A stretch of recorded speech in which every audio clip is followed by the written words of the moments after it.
Bienvenidos a esta tertulia urbana, la tercera del año, y quizás la sexta si tomamos en cuenta los cineforums de los miércoles. Estoy muy agradecida por la concurrencia, muchísimas gracias. Espero que les haya gustado el libro, por lo menos interesado. Pues les quiero decir que fue para mí una tarea un poquito osada. Después yo estaba como media arrepentida de haber elegido Murakami, porque con este grupo donde hay lectoras de Murakami, pues hay poquitas cosas que yo pueda quizás decir, o noticias de Murakami, porque Murakami hay que entender que es una cultura. El que ama Murakami pues le cae atrás, ¿verdad? Entonces dije, bueno, quizás lo que voy a hablar de Murakami sea una lectura personal, para sencillamente abrir el círculo y que cada quien pues pueda aportar sus propias experiencias de lectura al grupo. Voy a empezar por un contexto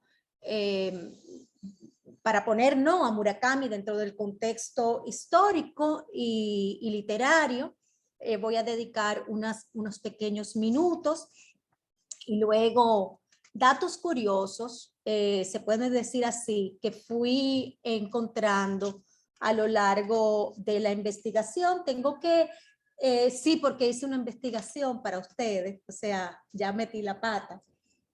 Pero no quiero llevarlo digamos, a un lenguaje de análisis de obra, ni mucho menos, sino sencillamente una experiencia de lectura, como lectora al fin y al cabo que soy. El libro que utilicé es un libro, déjame ver si se ve, aquí, es el Japón de Murakami, de Carlos Rubio. Carlos Rubio es un académico, profesor de literatura, especialista en literatura japonesa, y ha hecho este ensayo maravilloso sobre el Japón de estos tiempos, el Japón tradicional, y un poco digamos, de explicar algunas claves que a nosotros de este lado del mundo pues se nos pueden escapar. Y me parece interesante, hay dos o tres cositas que voy a rescatar de ese ensayo y para transmitirla y compartirla con ustedes. Pues comenzaré diciendo, como dato curioso, que Haruki en japonés significa madera de primavera. Y Murakami es uno de los 5 apellidos más respetados de Japón por su antigüedad y porque de él descienden 5 líneas de samurái. Haruki Murakami nació en Kioto en 1946. Eso lo hace un baby boomer japonés, que allá tiene una connotación muy profunda, pues realmente es el hijo de la deshonra de la guerra, es el hijo de las heridas de Hiroshima y Nagasaki, y es el hijo de esa generación que hereda, ¿no?, esa gran tragedia que fue pasar de un imperio, y un imperio glorioso como era Japón, a un país ocupado por los aliados, en especial Estados Unidos, ¿no? Y luego ese Estados Unidos que se convierte más adelante, durante la Guerra Fría, en su aliado. O sea que el ocupador, el verdugo, se convirtió en el amigo. Y eso ha creado interesante literatura y una respuesta interesante literaria. Y nosotros estuvimos en este grupo, y hay de las más viejitas como Laura, como Carla, Meli, probablemente se acuerden de Mishima, cuando estudiamos el marinero que perdió el sonido del mar, ¿Se acuerdan? Y de Kawabata, El rumor de la montaña. Esos son dos actores que realmente retratan ese dolor de esos tiempos. Luego están estos baby boomers que empiezan, ¿no?, a heredar esa transición. Sobre sus hombros descansa la recuperación económica de Japón. Hay que entender que esos baby boomers japoneses recibieron un país devastado, humillado, y en un tiempo récord lo convirtieron en la segunda economía del mundo. Rescataron valores esenciales para el progreso, lo que nosotros conocemos como progreso, que es el trabajo, la educación, y esos baby boomers entran, ¿no?, en esa dinámica de un mundo muy distinto al de sus padres, que genera toda esa redefinición de lo que es la identidad japonesa, ¿no? Y eso es algo que después de la guerra y aún al día de hoy, incluso en Murakami, podemos percibir esa búsqueda de la identidad, esa búsqueda de abandonar lo colectivo, porque Japón hay que entender que era una sociedad todavía muy gregaria y estamos viviendo en un mundo individualizado. Entonces, esos choques culturales, nosotros podemos verlos, estudiarlos, saborearlos a través, si se puede saborear algo así, a través de la literatura. Al menos tratar de comprenderlos, ¿no? Pues, a ver, ya yo traigo notas, pero la dejo atrás, muy atrás. Digamos que Murakami no está solo en su generación. Podemos ver a Oe, leer a Oe. Leímos a Oe también hace unos años, recuerden, con aquella novela preciosa de una cuestión muy personal, que hablaba de su hijo y esa pérdida de un hijo que nació con incapacidades. De hecho, él tiene un hijo así, y cómo ese conflicto, ¿no?, de ese padre con esa criatura. Es una novela que cuestiona realmente lo políticamente correcto y siempre está bordeando los límites de la identidad y de esa existencialidad muy nipona que a todos los que nos gusta la escritura oriental nos seduce. Pues también está Isashi, hay Murakami Ryu, que no hay que comparar, no hay que confundirlo con el autor de hoy, que es Murakami Haruki. Banana Yoshimoto, también una autora japonesa sumamente leída, y que toda esa gama de escritores japoneses pues tienen la tarea también de hacer un rescate ideológico de repensar lo que es la identidad japonesa, y con algo muy interesante que es también parte de la idiosincrasia japonesa, que es la acumulación. A ver, nada es desechable, lo viejo, hay una apreciación por lo antiguo, por lo tradicional, y ellos lo que hacen es incorporar esas tradiciones, reevaluarlas, repensarlas, y en ese proceso acumulativo bien japonés, pues generar un producto, si se puede hablar de producto, un pensamiento contemporáneo. Y todo esto es parte también de esa atmósfera y esa participación intelectual, que ese mundo intelectual donde coincide Murakami. Obviamente que Murakami es quizás el más rompedor, el más atrevido de su generación, muy cuestionado, por la intelectualidad japonesa tradicional. A él lo acusan de olor a mantequilla, que es un insulto.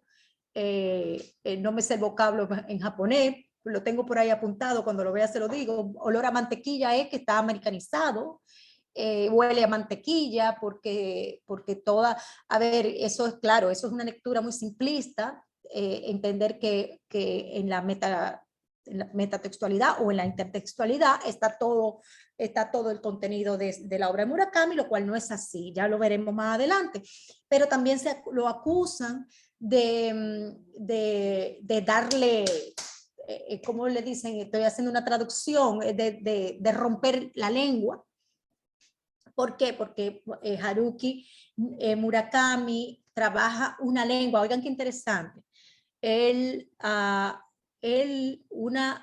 experimentalmente en su proceso de escritura, sobre todo en las primeras obras, él hacía un ensayo en el término de práctica, de escribir la obra en inglés y traducirla al japonés para ver cómo se oía, cómo se escuchaba.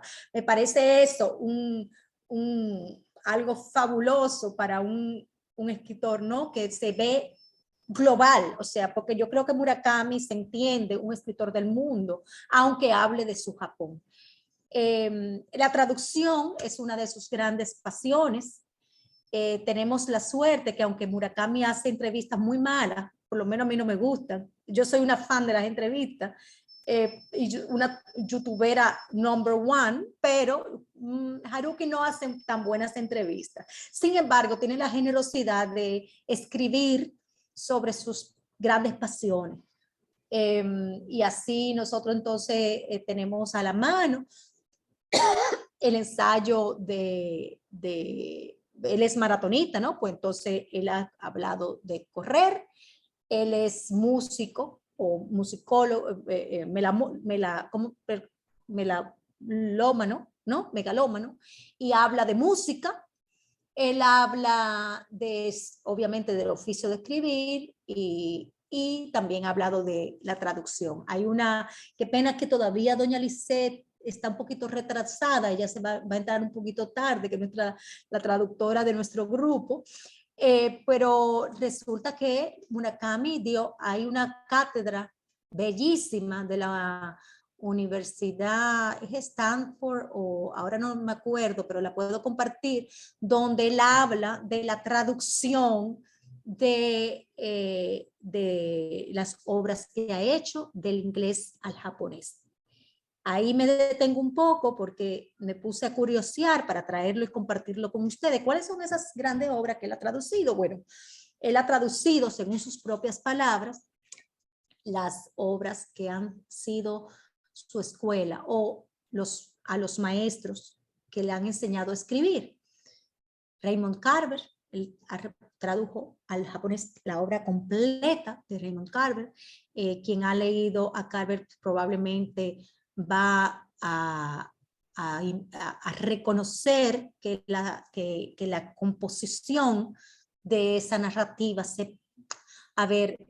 tiene coincidencias, oraciones cortas, un lenguaje sencillo, directo, sin adjetivizaciones innecesarias, crudo, digamos, en su narrativa. El guardián en el centeno, y ahí quizás entonces vemos al personaje que él tanto trabaja del adolescente. Él realmente es otra crítica que le hace la academia, los académicos, de que él reiterativamente va y vuelve y vuelve y vuelve a los mismos personajes. ¿Cuáles son esos personajes? Son los jóvenes, los adolescentes entre 15, 16 años hasta los 20, o aquella ya persona que llegó a los 40 años y regresa a esa edad a través de la memoria. Entonces, ¿qué es lo que él habla del adolescente? Obviamente, pues la crisis de esa época. Y el guardián entre el centeno, pues es precisamente, me imagino yo, que habrá sido deslumbrante para él haber leído algo que resonaba en su interior. Y hay que entender, él lo ha dicho varias veces, Haruki, que los suicidios, que en un momento en Japón había una epidemia, era tan frecuente que llegó a ser una preocupación nacional, pues Haruki perdió amigos en esa etapa y eso probablemente lo marcó profundamente a tal punto que lleva más de 40 años hablando de la adolescencia. Este libro, sin embargo, esta novela no habla extrañamente, porque casi siempre lo menciona, no habla, yo diría que es el único aspecto que no topa de los temas recurrentes en él. Pues Haruki Murakami escribe a diario, se entrena a fondo, tal como cualquier maratonista. Él escribe la misma cantidad de horas, la misma cantidad de palabras diariamente, luego se pone su tenis y sale a correr. Y corre para entrenarse. Es un gran corredor, un gran maratonista, y ahí también ha decollado. Y en los ensayos, ahí es que yo me derrito, porque en sus ensayos, yo no sé la verdad, Haruki Murakami a mí me gusta más, si el ensayista, si el cuentista, si el novelista, pero el ensayo de correr realmente, ¿qué hablo cuando hablo de correr? Es espectacular. Entonces él te va realmente llevando de la mano a ese mundo literario, a ese oficio de correr. Y él dice que sus grandes técnicas de escritura la ha encontrado, la ha descubierto corriendo. O sea que él es un escritor también maratonista, digamos así, disciplinado, riguroso, y que lucha en contra de sus propias dificultades, ¿no? Pues Haruki Murakami estudió en una prestigiosa universidad privada, era hijo de 2 profesores de literatura, 2 intelectuales, nieto de un monje budista, se crió entre libros y gatos, y eso, bueno, el resultado fue Murakami, estudió literatura griega, o sea, teatro griego, literatura griega en esa universidad, se graduó después de 7 años, mientras estuvo estudiando, conoció a Yoko, como la Yoko Ono de John Lennon, se casó con Yoko, estuvo trabajando en una tienda de discos, la música lo ha acompañado la vida entera, ha sido a tal punto que ha marcado, ¿no?, los ejes de su trayectoria literaria, y no solo como una música de fondo de sus novelas, como un soundtrack, como si fuera cine, ¿no?, sino que verdaderamente la música ha trazado líneas en sus narrativas, y muchas veces la imagen que le trae esa música o esa pieza musical o esas notas te generan una obra literaria.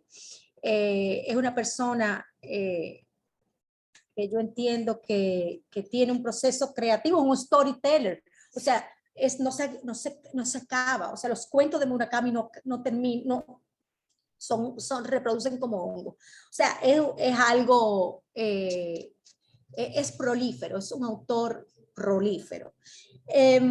Pues aquí, siguiendo con mis notas, vamos a decir que clasificar a Haruki Murakami es muy difícil, basta con entrar a la red y vamos a encontrar todas las opiniones encontradas, controversiales de Haruki Murakami, desde que es un autor pop, comercial, banal, hasta que es un autor de culto, un autor que hay que prestarle atención, un autor que rompedor, que ha creado toda esta, digamos, cultura alrededor de su narrativa. Hay algo interesante que sí, no quisiera que se me escapara, y es algo que descubrí en el ensayo que les comenté. Y que me parece que cuando hice conciencia de este aspecto, y ya me voy solamente a hablar 10 minuticos más, no se me desesperen, porque, para que puedan ir preparando sus preguntas o sus comentarios, pues resulta que Carlos Rubio hace una explicación, da una explicación, digamos, de un aspecto muy sutil de la cosmovisión japonesa. Y por sutil no quiere decir que no sea importante o con peso, o sea, sino por lo digamos, por lo casi imperceptible, pero es una situación atávica en la cosmovisión japonesa, y se trata del concepto de la espontaneidad de la causa. Cuando entendí este concepto, me gustó un poco más la literatura oriental. Y vamos a ver, le voy a leer estas notas, porque me parece que quiero compartirla, porque creo que enriquecen la lectura y le da otro matiz a la idea de leer obras orientales. Y estas ideas están retomadas en el capítulo 4, que habla de la naturaleza y la religión. Él comienza recordando que desde la óptica oriental, lo realmente importante es el efecto y no la causa. Los occidentales, por nuestra parte, ¿verdad?, solemos ratificar la verdad mediante la responsabilidad del sujeto, mientras que los japoneses ratifican la verdad a partir de la naturalidad con la que suceden los hechos, que pueden incluir o no al sujeto. Y le voy a dar este ejemplo, porque todo suena muy enredado, pero cuando él ejemplifica con las lecturas originarias, ¿no?, del Génesis, de ambas culturas, tanto la judeocristiana, retomando el Génesis, oigan cómo suena la sintaxis y la semántica del Génesis. En la Biblia nos dicen: en un principio Dios creó los cielos y la tierra. Los cielos y la tierra fue creado por Dios, ¿verdad? Fantástico. ¿Qué pasa? En el libro del Kojiki, para hacer una lectura comparada, oiga cómo suena el Génesis sintoísta. Cuando por primera vez se separó el cielo y la tierra, las deidades que surgieron, etcétera, etcétera, etcétera, las deidades fueron fulanas, etcétera. ¿Qué ha pasado ahí? Hay una omisión del sujeto. El hecho acontece sin la intervención alguna de una parte, de una persona física o de una fuerza sobrenatural, o sencillamente se separó la cielo y la tierra, y de ahí nadie le interesa saber cómo fue que se separó, que lo separó, espontáneamente. Entonces, cuando se entiende esto de la espontaneidad de la causa en la obra oriental, vemos que es un recurso, y lo vemos continuamente. O sea, desde que yo hice conciencia de este fenómeno, de esta cosmovisión japonesa, y que es también oriental, pues me di cuenta que realmente ellos van al efecto de la acción, a ver qué sucede con esa acción. No buscan certificar la verdad a partir de la responsabilidad del sujeto, sino que la verdad se valida a través del efecto que esto puede ocurrir con el sujeto. Entonces, vemos que hay una bella durmiente, una muchacha muy linda, que se va a dormir, y nadie nos dice por qué. Sencillamente se va a dormir. Vemos que hay una chica que trabaja en el hotel en el hotel Amor, como ellos le dicen, el Love Hotel, y resulta que la chica la persiguen porque cometió, nadie sabe por qué, sencillamente ella huye, no se sabe de quién, lo importante es que huye.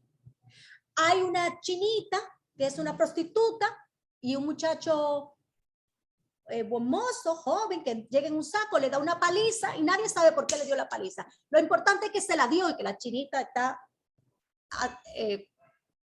ensangrentada y que ha sucedido eso. Entonces, esta indefinición de la causa es algo sumamente japonés y un recurso, si se le puede llamar recurso, una manera de ver la vida que Haruki Murakami explota hasta lo máximo. Entonces, por eso vemos que las tramas de las novelas de Murakami suelen ser difusas. No sabemos bien a dónde van. En esta, inclusive, que es una novela tan sencilla y tan compleja, y por eso la escogí, porque es corta, porque en esta novela aparece condensada, pues todas esto que estamos hablando, pues en un momento dado decimos, pero ¿qué es lo que nos está pasando? ¿Para dónde va esto? O sea, ¿cuál es la trama? Y es posible, y eso quiero que me lo conteste Benaguare y Patricia, que es posible que nosotros hemos leído obras de él y unos años después no sabemos qué fue lo que pasó. No sabemos qué fue lo que pasó en Norwegian Woods. Sin embargo, sí recordamos cómo nos sentimos cuando la leíamos. Sí recordamos ese sentimiento, sí sabemos que es de soledad, sí sabemos que es de abandono, de alienación, sí sabemos que hay una situación de soledad que nos embarga mientras estamos leyéndolo. Entonces, es muy interesante entender este asunto y para mí fue casi, digamos que revelador. Pues digamos que los temas, ya he hablado de la trama y he hablado del lenguaje lleno. Hay que entender la intertextualidad y la metatextualidad de Murakami, la música, sus autores, su referencia, para qué los usa. Será, y ya ahora les pregunto yo a ustedes, lectoras y lectores, ¿será que él llena esos espacios, esos silencios y esas indefiniciones con esa emoción que nos transmiten esos cuadros que él cita, esas músicas, esas notas musicales a las cuales él aborda, que es casi imposible abordar una novela o un cuento de Murakami sin poner sin irnos a escuchar lo que él cita. Le dejo eso digamos, como pregunta, como inquietud, y realmente saboreando este recurso. Murakami, cito, ha dicho varias veces que para él una buena novela cierra con la imaginación de los lectores. Sus novelas tienen casi siempre el final abierto. Y es el lector el que debe definir, imaginar, sospechar, intuir qué ha pasado, qué pasará con esos personajes. Y yo creo que al lograr eso y dejar al lector satisfecho es una proeza de escritura. Él insiste, como lo hemos dicho, en la crisis de la juventud. Eso es algo recurrente. Él no se sale de ahí. Él no habla de la infancia, él no habla de la vejez, él habla de esa crisis de la juventud. Los mundos, yo creo que si hay una palabra que se repite 8,000 veces en After Dark, es la palabra mundos. Cómo viaja él en este mundo. Y en esta novela usa un recurso interesantísimo que ojalá quien vaya a participar lo comente. Por eso voy a hablar bien poco de él, pero es el efecto de la cámara como narrador, y ese efecto de la cámara que nos... es que es un genio. Él nos hace parte de esa cámara, ¿no? Nos habla de un nosotros, de un no, cállate, no la vayan a despertar, no la vayan a topar que se despierta. O sea, él está así, él quiere que nosotros entremos físicamente o emocional o espiritualmente a esa historia. Y en mí, y ahí voy a adelantar un poco de mi lectura, y casi me estoy callando, en mí, y para mí fue una epifanía, lo logra de una manera sorprendente. Yo no me lo esperaba, y eso es algo también muy típico de Murakami, que te lleva por camino, por un bosque, te tira a un pozo, te saca, te habla de, te están hablando los gatos, te están hablando los muertos, los monstruos, en este caso una cámara, te está hablando un rostro, un hombre sin rostro y no sé cuánto, y escucho mil cosas, disparate, como dice la gente. Y de repente están esas dos hermanas en ese ascensor, en esa oscuridad, en esa intimidad, en ese refugio.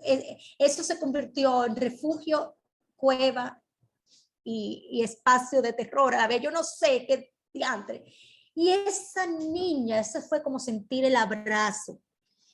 Y yo lloré como una loca en ese momento. Yo lloré como, me tomó desprevenida, tengo que confesarlo.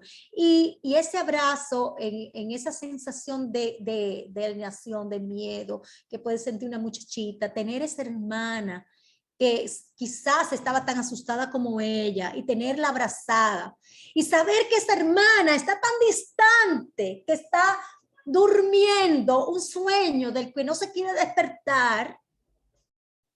Eso fue algo que, mira, que realmente causó el efecto que probablemente Murakami quería que pasara. Yo no sé, ustedes me hablarán quizá de su experiencia de lectura, quizá a nadie le pasó, quizá a otro le pasó en otro momento. Creo que hay escenas maravillosas en esta pequeña novela, esta breve, una novela corta, y que me gustaría pues que comentaran, sin necesidad, y esta es mi conclusión, de plantear artificialmente grandes dilemas morales.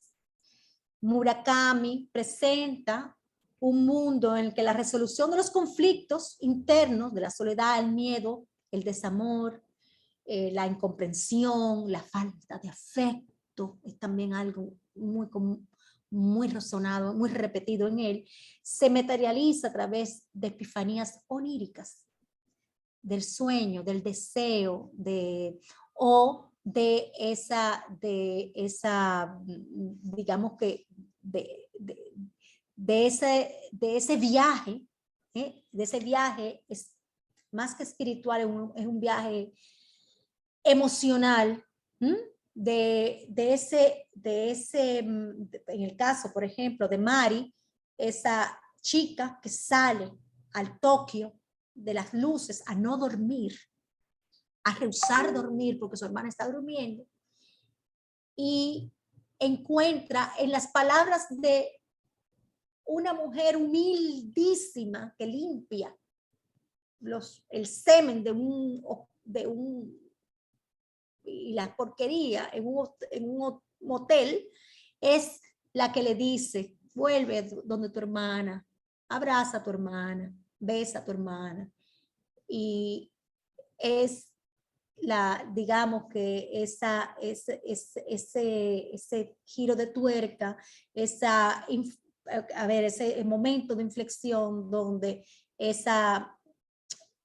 nuestro personaje pues decide pues volver y retomar su vida. Me imagino que se fue a China, esa es mi historia.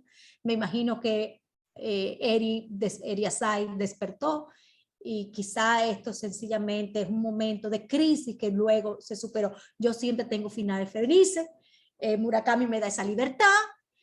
Nadie se suicida en mi historia, eso todo el mundo contento, hacemos una fiesta, nos casamos, o sea que yo puedo hacer el final que más me plazca, y creo que esa libertad que nos da Haruki Murakami a los lectores, pues es algo que yo aprecio mucho. Pues muchísimas gracias, esta es toda mi intervención. Ojalá tener ahora las opiniones de mis amigas, mis amigos y de sus lecturas. Laura, adelante, querida. No, que cuando mencionó el efecto de la cámara, a mí me encantó, sobre todo porque uno está leyendo el libro, ¿verdad? Muy siguiendo la historia, y de repente cuando entran a la habitación de Eri y te dicen que tú estás ahí, pero te hacen frases como, nosotros estamos aquí, pero no tenemos permitido hablar. Ella no nos puede ver porque somos transparentes, o sea, no solamente podemos verla, sino que nosotros estamos ahí parados. Y habla de una cámara como si fuera un ente. Película. Entonces uno se pone en esa misma, por lo menos yo hice en mi mente todo lo que él decía, o sea, yo estaba ahí y eso también, la forma en que él lo cuenta, va creando como una narración que va como escalando, y yo iba leyendo como más rápido y me iba desesperando, y cuando ya uno le habla, que le dice, huye, Huye. como que yo me sentía así, como desesperada, como, pero ¿por qué? ¿Qué es lo que pasa? Y al final nunca entendimos qué fue lo que pasó, pero... ¿Y tú crees que realmente él tiene la intención de que entendamos? No, incluso entiendo el por qué, porque su familia tampoco entiende. Nadie sabe qué a ella le pasa. Nadie sabe. Entonces quizás no es entender, a ver, por eso es que es tan importante para mí saber, quizás no es entender, sino qué siente, siente ella y qué siente Mari, la protagonista, al ver a su hermana así, ¿no? Laura, gracias por tu comentario. Tenemos a Meli, desde Maryland. No, Virginia. Ah, Virginia. Bueno, yo disfruté enormemente esta lectura. Tú sabes que a mí me encanta la lectura japonesa. Yo hago una notica aparte. Yo hago siempre cuando leo libros japoneses un recurso que se los recomiendo, que es que yo pongo un post-it con los nombres al lado para irlos recordando. Hombre, mujer, novio, novia, esposo, amiga. Y así voy haciendo como el hilo conductor. Muchas me gustaron. Número uno, la forma del recurso del narrador omnisciente. Para mí eso es genial. Hacerte parte de esa visual en tercera dimensión de cosas que en la primera dimensión no se están viendo. Eso me parece genial, y que nunca utiliza la primera persona para esos momentos. Meli, y tú sabes, escúchame, cógelo ahí, no lo sueltes. Tú sabes que valga la aclaración que casi en la totalidad de su obra, Haruki Murakami usa la primera persona del singular, casi siempre hombre, para narrar en dos o tres nada más, la persona es mujer, la narradora, y él esto lo hace él empezó haciendo como un diario, era otra cosa, y es muy interesante cómo él va transformando eso que él empezó a escribir como cualquier otra cosa, y lo transforma a ese narrador que realmente es genial. Gracias por permitirme como esa cherry. Claro. Sigue. No, está bien. Ok, entonces eso le agrega al ya misterioso y enigmático tono de la novela, le agrega un ingrediente casi novelesco, casi como de Hitchcock. Es una cosa como tú sabes, que a veces te da miedo, a veces me parece fantástico. Está cargada de misterio, que es eso que digo. Por ejemplo, el famoso libro que ella está leyendo, nunca sabemos lo que es. El panecillo de ñame y tuna, que te mantiene una tontería así, te mantiene como en un hilo. Y el famoso sueño de Eri Asai, por supuesto, ¿no? Entonces, me parece también genial las situaciones, como él las va desplegando. cada capítulo te va dando un poquito más de información y eso me parece también de manera genial como lo hace. Y fíjate que la información, ellos se lo dan, o sea, no se lo dan siempre a la misma persona, sino que uno sabe más de todos ellos que los personajes. Por eso que tiene misterio, exactamente, porque es una película prácticamente, que eso es algo que voy a comentar ahorita. O sea, maneja muy bien ese lenguaje enigmático de la información y de qué sabe quién, qué dije. O sea, eso lo maneja muy, muy, muy bien. Al igual que, por supuesto, la empatía entre Mari y Tetsuya Takahashi, que es mi personaje favorito. Que en apenas una noche llegan a ser de prácticamente extraños a una complicidad muy íntima, digamos, ya casi, tú sabes, de novios, digamos. O sea que eso también lo maneja muy, muy, muy bien. Digamos, la testarudez de ella, la frialdad de ella, cómo él la va endulzando, también genial. Por supuesto, todo el tema de la música, tú sabes que esa es mi debilidad. Yo iba oyendo cada capítulo con la música correspondiente, cuando entraban al bar, el blues, o sea, es un deleite. Yo tengo ahí fui también el playlist, lo tengo ahí. Y sí se nota, estoy de acuerdo contigo, se nota la occidentalización en su lenguaje claramente, porque yo he leído mucho japonés y tiene mucho occidental. En cuanto al final, sí me deja un vacío, me dejó un vacío enigmático que de parte del mismo misterio, con el sueño de Eriasai, pero sí, estoy de acuerdo con todo lo que dijiste sobre el final. Uno lo cubra en diferentes finales que hagan a uno feliz o no. Y ya por último, pensé durante la lectura, lo ratifico, que sería una fantástica película, ante lo cual investigué y me doy cuenta de que la están filmando ahora mismo en Canadá. ¡Wow! ¡Qué bien! En Ontario, ahora en Ontario, Canadá, dice el internet que está siendo filmada. O sea que imagino que en un par de años la tendremos en el cine. Porque muy, muy teatrales, muy de cinematografía, con todo el detalle y toda los gatos. O sea, pienso que sería una cosa súper, una película muy, muy, muy buena.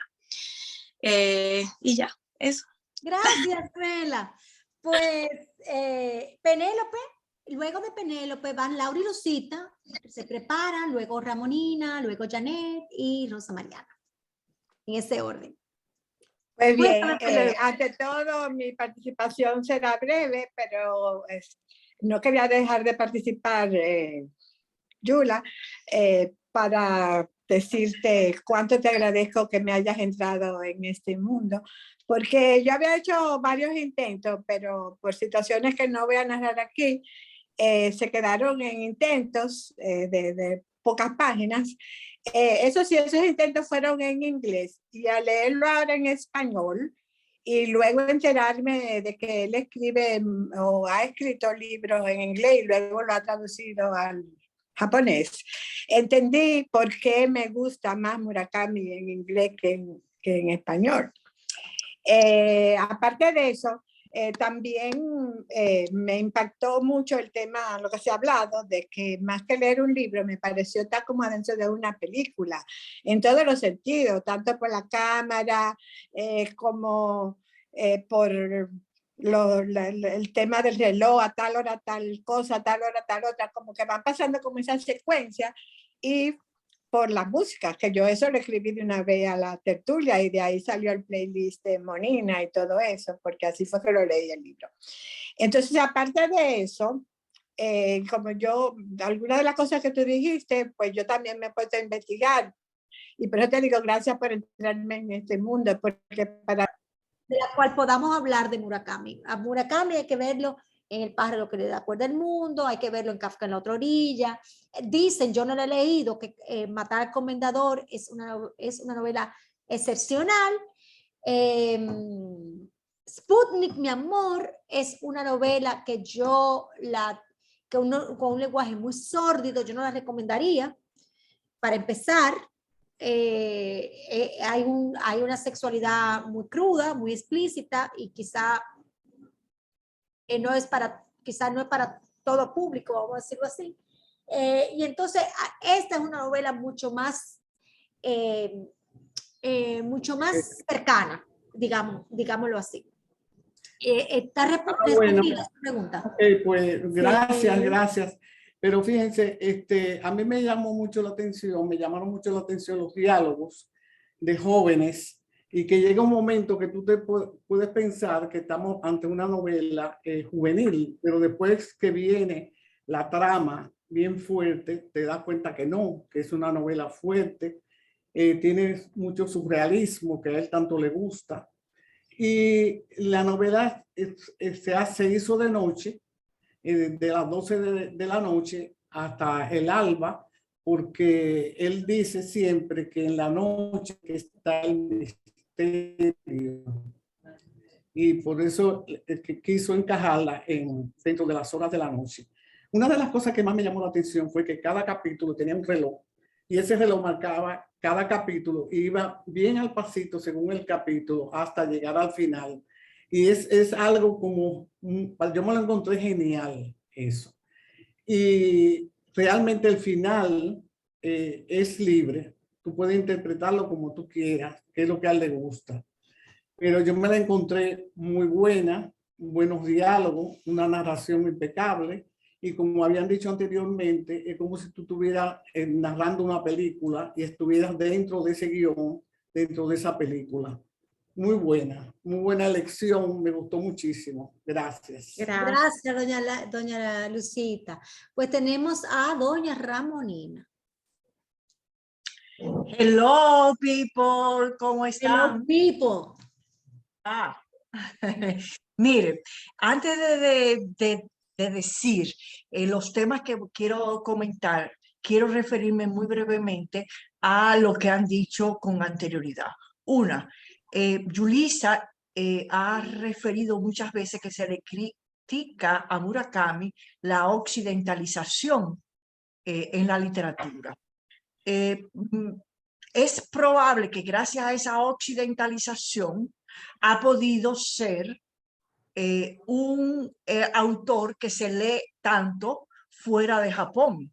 Es decir, que tiene, ¿verdad?, una lectura significativa con respecto, claro, a los otros autores japoneses. Ahora yo me pregunto si es una ganancia por una parte, pero me pregunto si también sería una pérdida por otra parte. Por eso que ha sido tan combatido, según la misma Yulisa dice, por sus contemporáneos, por los demás japoneses. La otra cuestión a la cual me voy a referir, voy a referirme, que ya ustedes lo dijeron, que en reiteradas ocasiones han dicho muchas de ustedes que se parece, es decir, al ser el narrador una cámara que nos invita a acompañarlos, un nosotros, ¿verdad? Que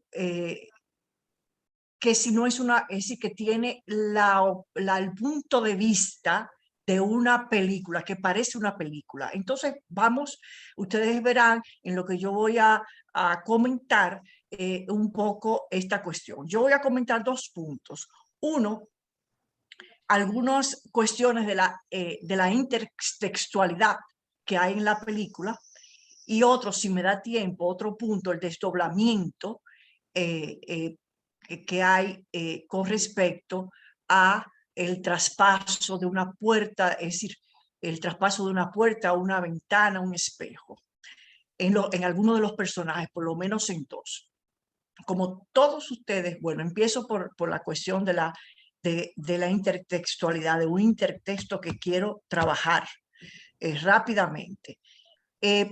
Ustedes saben que el intertexto, cuando se menciona o se habla de un texto dentro de un texto, es decir, puede ser la música, que se hace referencia, puede ser otra obra literaria, puede ser un implícito de una cita estamos hablando que es la formación, es decir, en ese intertexto, como todos ustedes saben que son excelentes lectoras, saben el elemento, ¿verdad?, de la conformación de todo esto, que es la formación de significado de un texto mediante otro texto.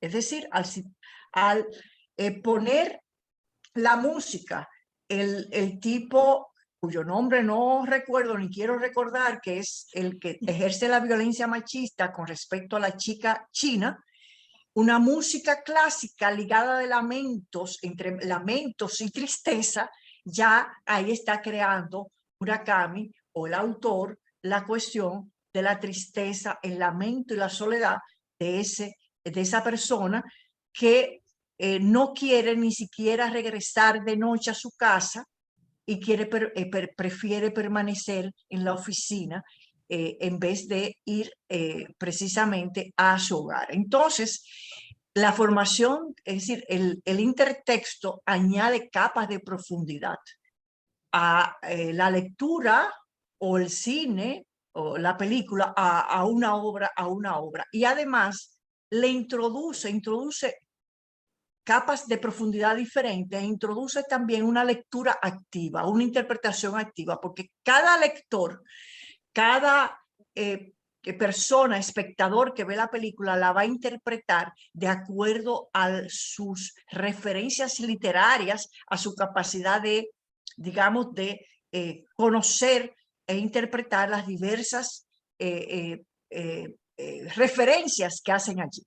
De manera tal que cuando yo empecé a leer en la obra, una de las cosas muy claras que sale es la intertextualidad con la música. Yo la empecé a leer y la empecé a marcar y a marcar y a marcar, y efectivamente aproveché que Penélope habló de la música para yo lanzar el playlist que había hecho, porque yo dije, bueno, ya hay sensibilidad para eso, qué bien. Pero yo me voy a referir además de la música, es decir, o aparte de la música, me voy a referir sobre todo a uno o dos textos, dos intertextos que hacen, que es el referido al Hotel Alphaville, que ustedes se recuerdan. Realmente esto hace referencia, el Alphaville hace referencia a la famosa película, y ustedes van a ver por qué. Antes de continuar, quiero decir, porque ustedes ven que es una cámara, que hay una referencia a como si fuera una película, etcétera, etcétera, etcétera. Alphaville ocurre que, bueno, es un hotel en el texto, pero realmente es un intertexto. ¿A qué se refiere? A una película famosa, distópica, de Jean-Luc Godard, hecha en 1995. Como ustedes saben, Murakami es un fanático del cine y del jazz, de la música en general y la música pop. Entonces, esta película distópica que aborda entre mitad ciencia ficción y cine negro, un mundo en donde está prohibido. Ustedes van a ver cómo Murakami retoma todo esto, un mundo donde está prohibido la emoción, el amor, donde se controlan los usos del lenguaje y se tiene un control estricto de los miembros de esa sociedad con una computadora, que es una inteligencia artificial, como hermano mayor. Y el protagonista, que dicho sea de paso, tiene una cicatriz. Como la televisión. Como el panóptico de la televisión, ¿no? Claro que sí, pero además, no solamente como ese, sino como cuando se inicia, es como un ave, es la visión de un ave, ¿verdad? Que ve a Tokio, pero también cuando va a ver la habitación de la joven, de la bella, que todavía no le hemos puesto durmiente expresamente de la bella, pues también es una cámara. Y la televisión, a su vez, es una referencia a esto, ¿no? Entonces, es decir, en Alphavisión es un mundo donde está prohibida la emoción, el amor, se controlan los usos del lenguaje y se tiene un control estricto de los miembros. Es una sociedad un poco, ¿verdad?, panóptica y de los miembros de esa sociedad con una computadora que es un hermano mayor. El protagonista, especie de héroe del cine negro, redime a una de las, fíjense, ¿verdad?, cómo Murakami ha tomado esto, no es decir, ese intertexto, ustedes van a ver, ese intertexto no es, ya ustedes lo están descubriendo, no es algo, una alusión o un guiño, un simple guiño. El héroe Ni una casualidad. No, el del héroe del cine, de este cine noir, de este cinema noir, redime a una de las mujeres que se encontraba completamente alienada por ese orden social y lo hace a través de una, es decir, le produce, le provoca, le ayuda a que ella tome conciencia de sí misma, de quién es, de la comunicación, es decir, que recuerde cosas que había olvidado porque el hermano mayor la hace olvidar, esa computadora que está presente, que además se apaga y se prende, ¿no? Fíjense que es parecido a la televisión, que se ha olvidado de palabras que han sido excluidas por ese hermano mayor y del amor.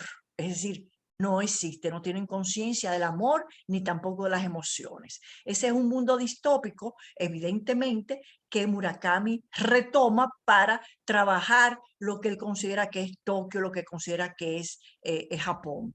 Entonces, es mucho lo que nos dice esa referencia a Alphaville para el entendimiento de ese Tokio nocturno, frío, moderno como insípido, lleno de denis, ¿verdad? De sitios tipo occidentales donde no ocurre nada, donde hay una música de fondo bien insípida, y en esa noche, porque todo pasa en una noche, es cronológico, pululan personajes sombríos, tristes, desconcertados, retraídos en una inmensa soledad como la soledad que tiene Eri. En ese ensimismamiento de Eri que se refugia en el sueño, entre despierta y el sueño del cual no ha podido sacarla, donde le da dificultad de comunicarse con los demás. Los otros personajes, lo hemos visto, ya ustedes lo han dicho también, en cierta medida viven en una desilusión, en un escapismo permanente de esa realidad abrumadora. Es decir, la novela realmente está haciendo una crítica terrible a ese Japón de la época, ¿no? Y Mary, por ejemplo, o Mari quiere irse del país a estudiar a China. Takashaki quiere cambiar de su oficio de músico a abogado. Kuroki lleva años, ¿se recuerdan? La tipa que hablando con Mari, pues la lleva a tomar conciencia. Es parecido a, ¿verdad?, a tomar conciencia de lo que está pasando, es parecido a lo que hemos visto en Alphaville, a recordar emociones, a recordar su nexo con su hermana. Kuroki, sin embargo, lleva años huyendo y escondiéndose en lugares sórdidos como el Hotel Alphaville. Y el machista, ¿verdad?, violento, evita permanecer en su casa de noche quedándose en el trabajo. Y de manera tal que ustedes comprenderán, es decir, podemos comprender cómo a ustedes le ha parecido, no es que le ha parecido, es que Murakami ha construido, ¿verdad?, esa novela como si fuera, es decir, tomando en cuenta a Alphaville. Incluso hay personas que ya se exceden, críticos que ya se exceden y que dicen que simplemente es una copia de Alphaville. Yo no lo considero así para nada, de manera tal que esta es el elemento de una intertextualidad que va dando mayores capas y que puede explicar muchas de las cosas con respecto a la soledad y el aislamiento, el desarraigo, la cuestión de una sociedad de control. Puede darle muchas, esta intertextualidad, muchas pistas de, digamos, de interpretación. El otro intertexto, que es un intertexto, al igual que Alphaville, anticipador, es decir, en la escritura hay intertextos que son mencionados porque van a anticipar lo que saben. De una vez que el personaje, el amigo Takashaki, le dice, ah, pero ella duerme como una bella durmiente, es como una bella durmiente, ya uno de una vez ve lo que va a pasar. Es decir, es algo, es un intertexto, a mi modo de ver, digamos, anticipador, anticipa y no solamente que anticipa, sino que recrea poco ese mito, esa leyenda, ese cuento que está recogido, ¿verdad? En La Bella Durmiente que hemos leído. También, también es alguna referencia, al fin, a una literatura japonesa que es La Casa de las Bellas Durmientes de Kawabata, De la cual ya precisamente. la cual yo acabo ahora de adquirir y que la voy a leer. Gracias. Ustedes ven cómo está, ¿verdad? Las redes de significados te van llevando a otras lecturas que yo acabo de adquirir para leerla. La vas a disfrutar enormemente. Entonces, la Bella Durmiente, precisamente, al igual que la Bella Durmiente, la hermana va a tener, es decir, Mari va a tener un acercamiento, es un tema quizás, uno de los temas, porque hay que diferenciar el argumento del tema. Uno de los temas es precisamente uno, ese amor de hermanas, ese amor filial entre hermanas que está dormido por una sociedad que aliena, que crea soledades. Entonces, La Bella Durmiente es otro intertexto que te sitúa rápidamente en una salvación a través del amor, a través del contacto, a través de una salvación, ¿verdad? De ese estado en que se encontraba la hermana, viva pero durmiente, es decir, en un tipo de sueño que precisamente es un escape al dolor, a la soledad de esa sociedad que nos está presentando, que puede ser, ¿no? Puede ser un escape a esta sociedad que le está presentando Murakami con las características que tomamos del Alphaville. La otra aspecto, yo para ya hacerlo más rapidito, es el relativo al de que es muy característico de la literatura. Lo hemos visto en la obra, en otras obras que hemos visto, del desdoblamiento, el traspasar una puerta, una ventana, un espejo, una pantalla. Algunos críticos consideran que esta cuestión de Eric con la televisión que llega a traspasar y que llega a estar aprisionada es un poco una referencia a Alicia, que cuando atraviesa el espejo. Pero a diferencia de Alicia, evidentemente queda atrapada en un mundo que todavía le sofoca más, que se siente sola, que se siente desesperada.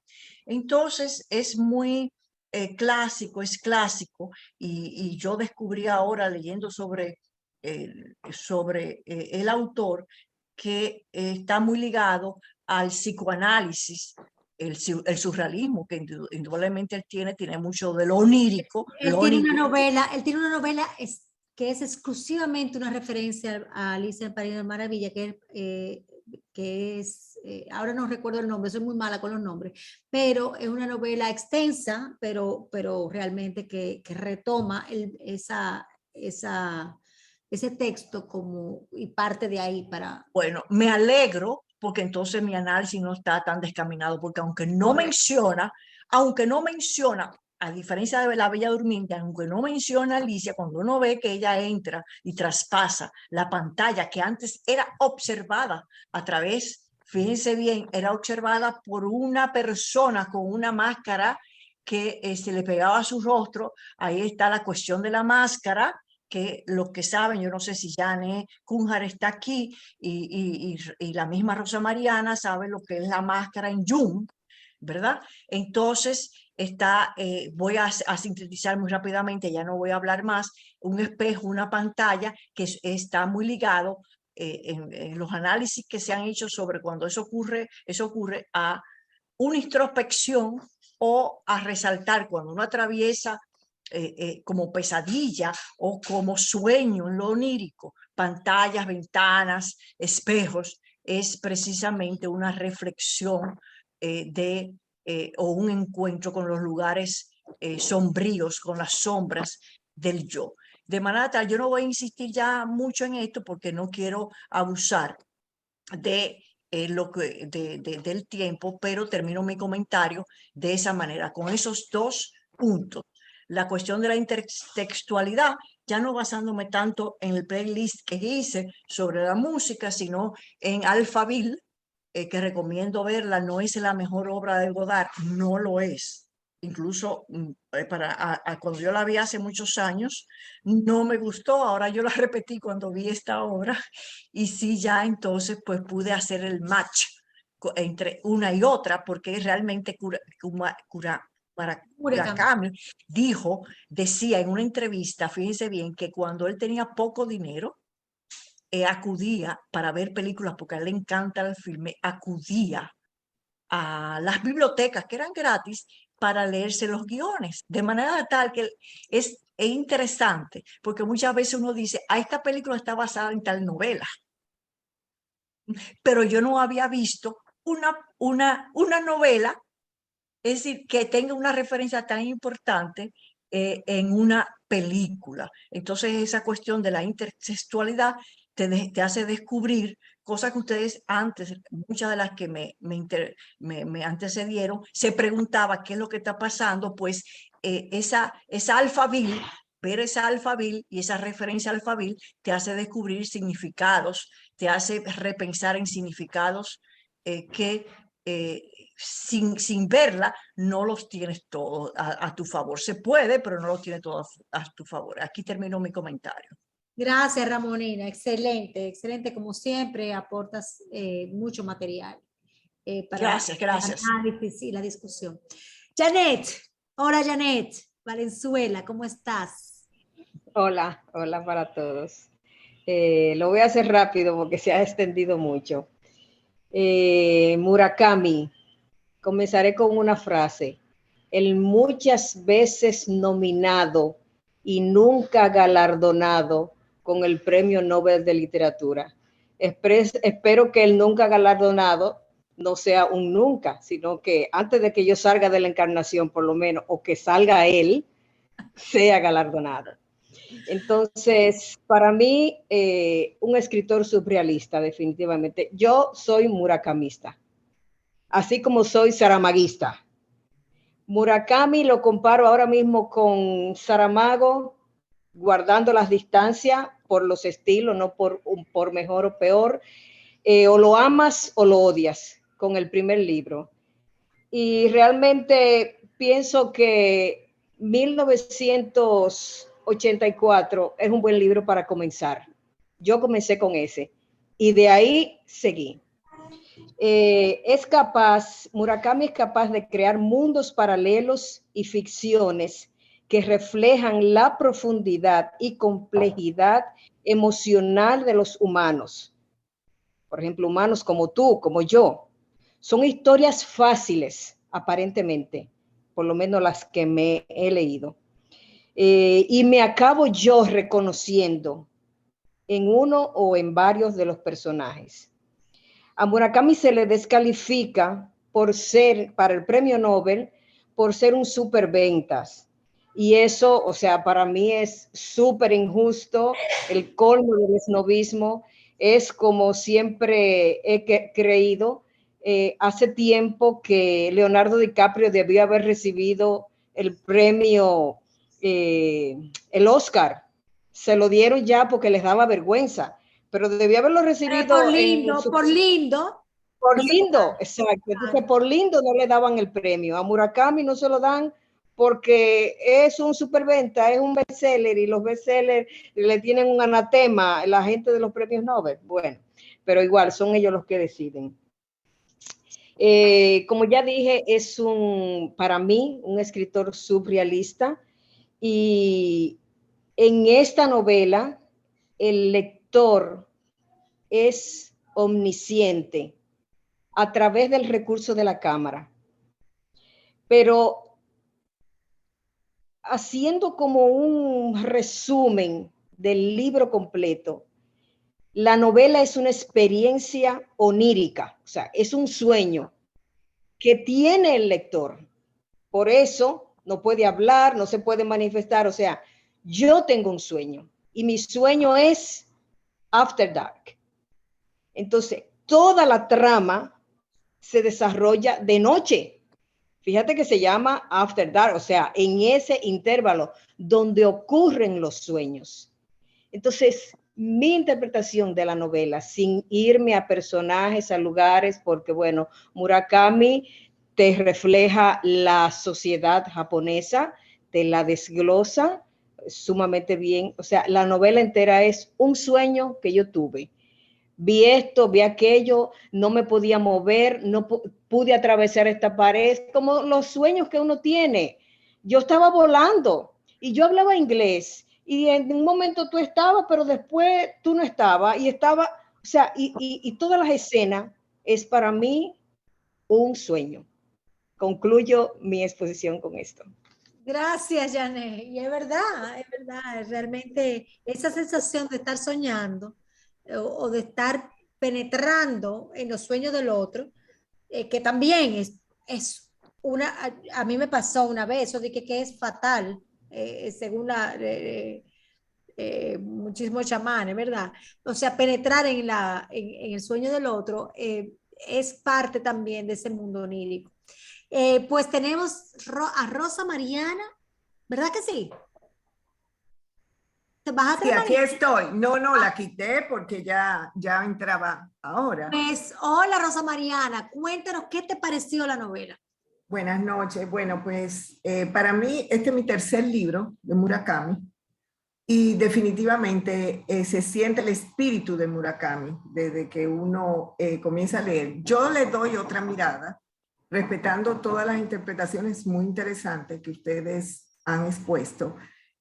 Yo me sentí como que a mí me agarraron de la mano y me llevaron a un paseo por toda esa parte a partir de las 12 de la noche, que es cuando empieza. Y en un momento también él dice que a las 3 de la mañana es como la parte más oscura, que es quizás donde surgen todos los miedos, todos los silencios, todo lo inconsciente de todos los seres humanos. Entonces yo lo veo como eso. Él es muy como que me está llevando una cámara también, me están llevando de la mano a conocer ese mundo con todos estos personajes tan contradictorios, tan interesantes, que tienen varias dimensiones. Entonces vemos a Mari, que es una muchacha desesperada, que está refugiada, como ella le dice, porque hay que prestar atención, mucha atención a los diálogos. Ella le dice a Takahashi, ella le dice, porque yo no te puedo contar, a medida que se va profundizando la relación, es demasiado, quizás después yo te lo cuente,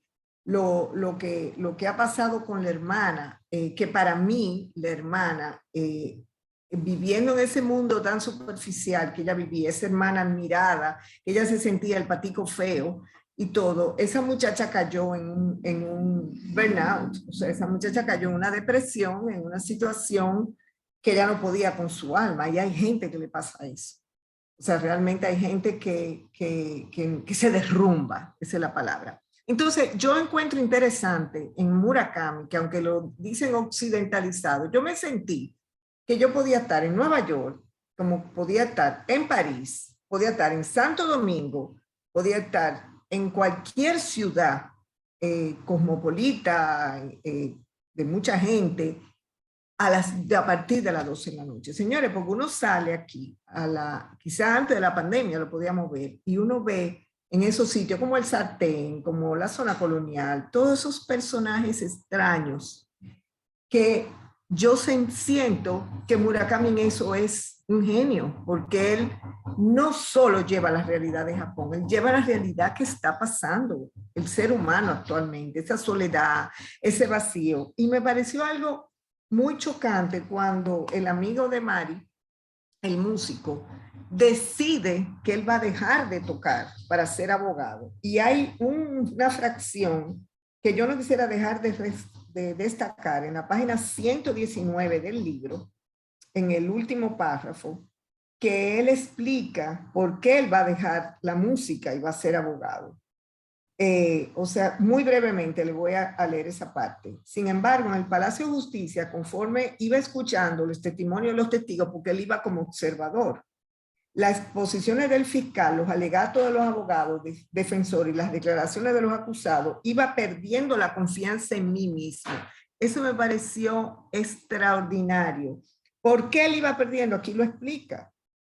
Que es posible que no exista un muro que separe ambos mundos y que en caso de que exista, quizás solo sea un endeble tabique de cartón y que en el instante en que te apoyes casualmente en él, puede que se hunda y te caigas al otro lado. O quizás es que el otro lado ya se ha introducido a hurtadilla en nuestro interior, aunque nosotros no seamos conscientes de ello.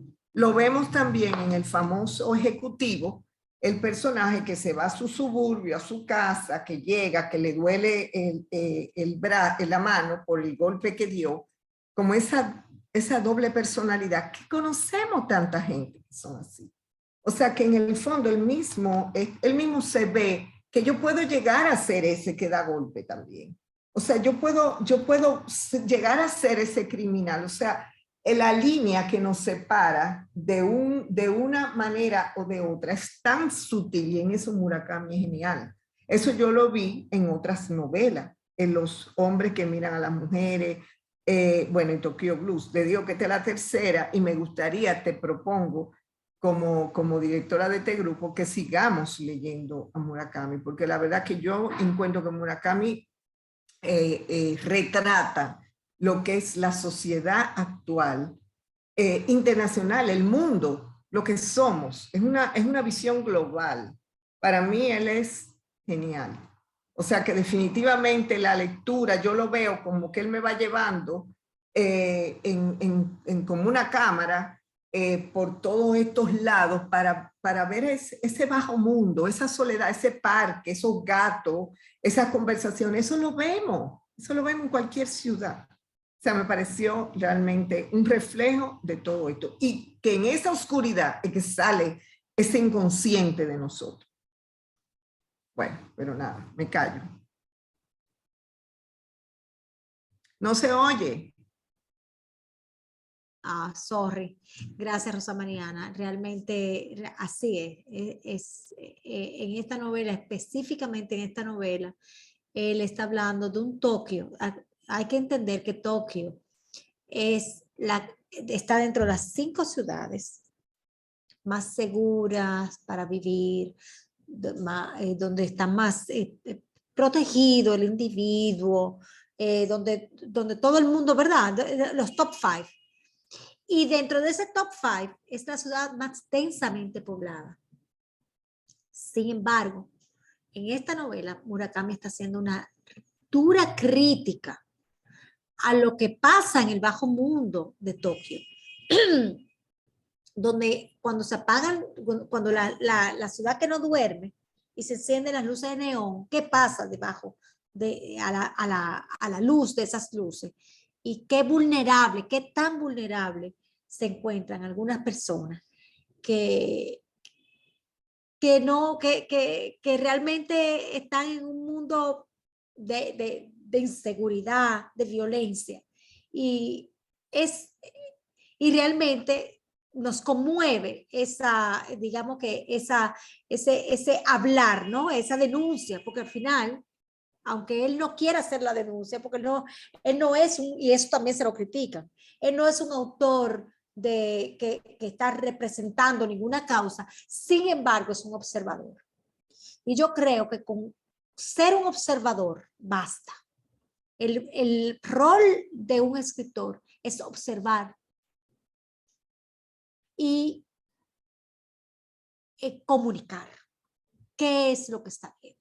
Y yo creo que en este caso, Murakami es sumamente eficiente. Tenemos una última manita antes de concluir, que es Rosa María Borrell, que me encanta que ojalá que prenda la cámara para poder llevar la carita.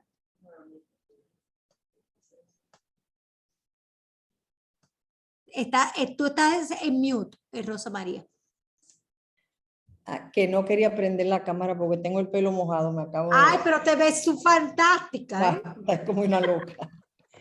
Bueno, yo creo que hay muchas cosas que ya se han dicho, que no quisiera repetir, pero sí quisiera contar lo que a mí me representó el libro.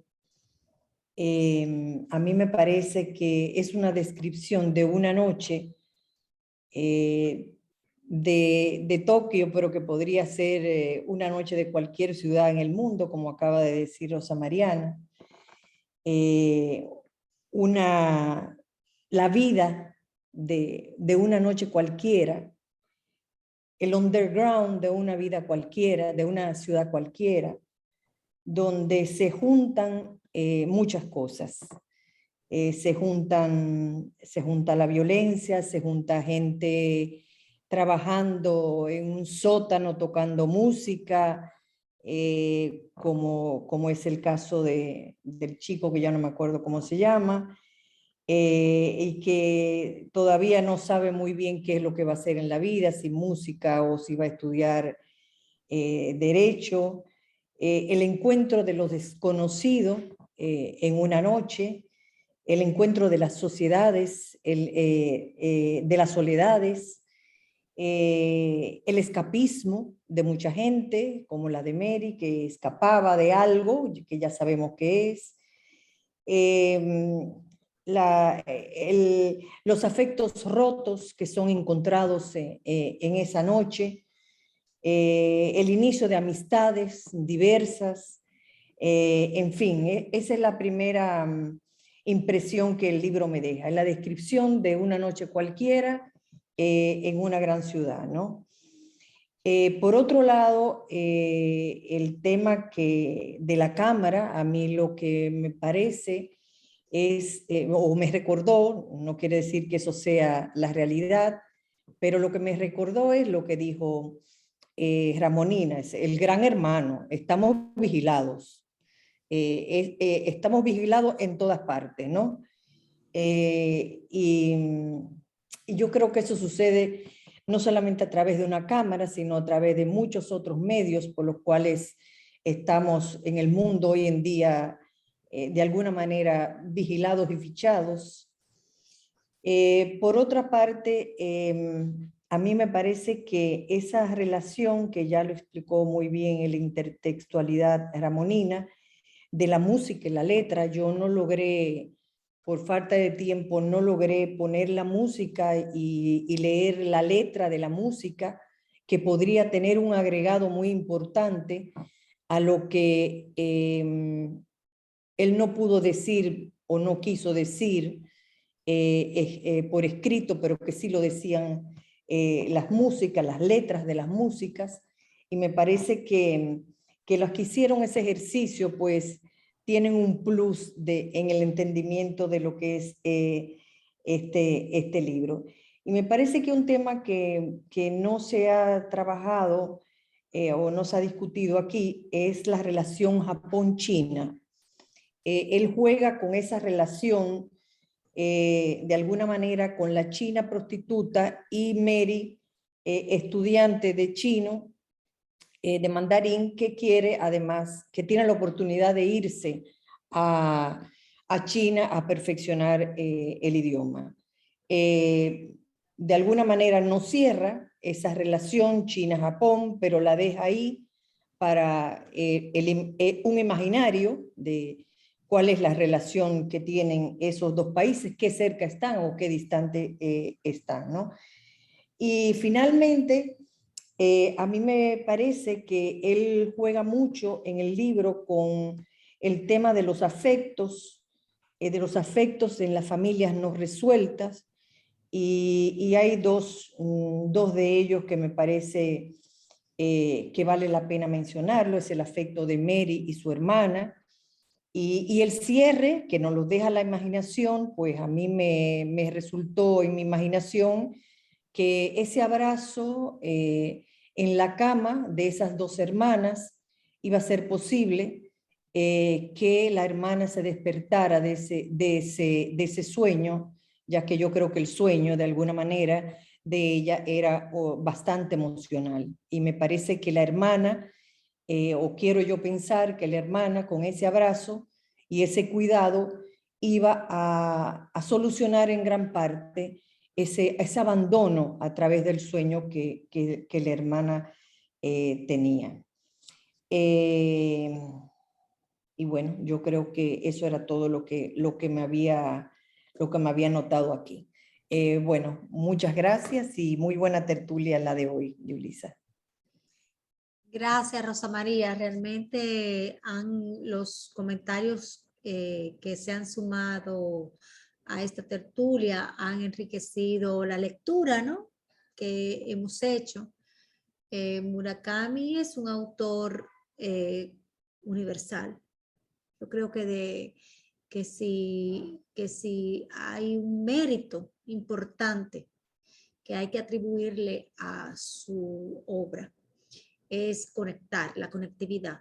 Así como Gabriel García Márquez en su momento conectó el mundo imaginario de Latinoamérica con el resto del planeta. Murakami le ha tocado establecer esos vínculos, esos conectores con el resto del mundo lector. Y lo ha hecho muy bien. Creo que sus temas son universales, sus temas nos afectan a todos, nos tocan de alguna manera o de otra. Yo los invito, sí, ya vieron algunas versiones, por ejemplo, Janet Valenzuela entiende que entrar por Q84 es la mejor manera. Yo no fui tan osada y a los que no habían leído a Murakami los introduje por esta novela, que es una novela muy sencilla dentro del repertorio murakamiano, pero hay mucho más para leer de Murakami. Murakami tiene muchos años más por delante para seguir entregándonos estas obras, y creo que no nos debemos dejar intimidar por la longitud de las obras. Él dice, tomando algo muy gracioso, porque el chinito, el japonesito tiene mucho humor, ¿no? Él dice que para él, cuando él leyó a Dostoyevsky, pues él entendía que una buena novela tenía que ser larga. Y él tiene obras extensas, 800.000 páginas, 2 tomos, 3 tomos, 3 partes. Y no necesariamente son las mejores, son las más largas. Creo que Murakami ha podido, gracias a la facilidad con que comunica, a su idioma llano, a sus ideas tan claras, a ese deseo de transmitir todo ese atavismo japonés y conectarlo con Occidente. Él ha podido, por eso para mí él es realmente es muy difícil de encasillar, porque él nos regala ese mundo oriental digerido, fácil de comprender, y nosotros podemos pues acceder a su literatura. Yo no quiero dejar a Janet, que tiene alguna intervención que hacer, y luego Janet, ya que tú eres la última manito, yo quiero que tú aproveches y despidas el grupo para la próxima tertulia, que es este miércoles, una película muy bonita, que no me recuerdo cuál es, pero que alguien va a poner inmediatamente en el chat para que todos podamos leerla. Y Janet va a despedir la obra, la noche, y va a hacer su comentario. Buenas noches. Sí, bueno, es un comentario pequeño que no quería dejar porque es comentario y exhortación al mismo tiempo. Para mí, bueno, es mi opinión, tómenla como eso. Murakami y Paul Auster, el esposo de Siri, la autora que acabamos de leer el otro día, son de los mejores escritores vivos que hay. Entonces, con esta acotación, exhorto a las personas que entren en Murakami. Si no entran por 1984, pueden comenzar por los ensayos de qué hablo cuando hablo de escribir, de qué hablo cuando hablo de música, de qué hablo cuando hablo de correr. Por ahí, ese no es el verdadero Murakami, porque esas son como pequeñas autobiografías de él mismo. Y bueno, el verdadero Murakami se desarrolla en sus novelas. Es imperdible para mí.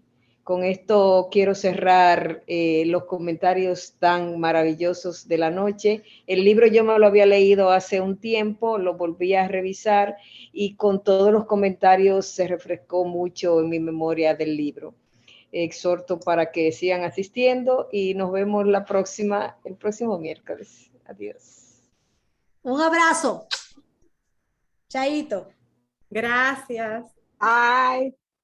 Bye bye.